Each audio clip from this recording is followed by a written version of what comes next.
Dans cette vidéo nous allons voir comment programmer un exercice élastique. Accédons à la section entraînement et sélectionnons élastique.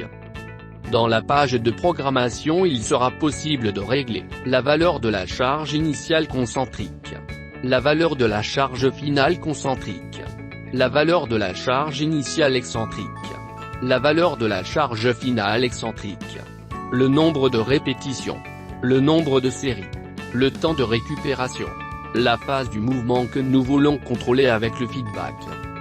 Les valeurs de charge sont totalement personnalisables et permettent de créer des situations différentes, comme par exemple, un élastique inverse. Deux élastiques différents dans les deux phases. Un élastique traditionnel dans une phase et un inverse dans la suivante. En mode élastique il faut fixer les points P1 et P2 afin de déterminer le moment où on atteint les 4 charges programmées. Dans cette page écran on pourra aussi enregistrer l'exercice comme un sens d'entraînement ou comme un protocole en appuyant sur la touche enregistrer comme.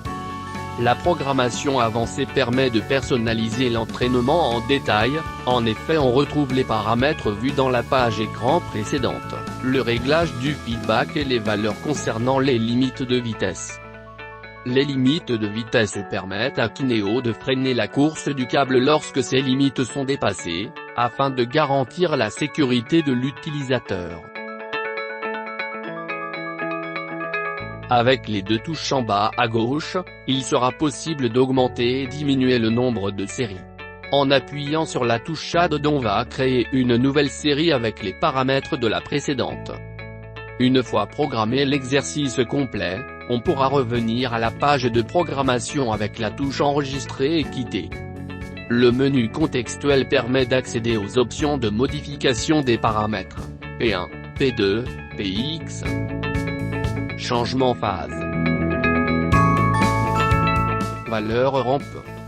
Il sera possible de modifier la valeur par défaut de chaque paramètre de cet exercice dans le menu de réglage de l'exercice ou dans le menu de modification des paramètres personnels de l'utilisateur pour l'exercice. Dans le premier cas, les valeurs modifiées ne seront appliquées qu'aux nouveaux utilisateurs qui seront créés après la modification.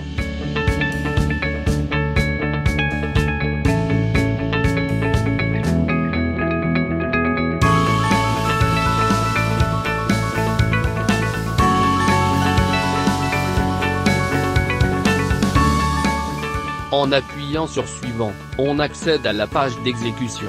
En appuyant sur Démarrage, on démarre le compte à rebours pour le début de l'exercice.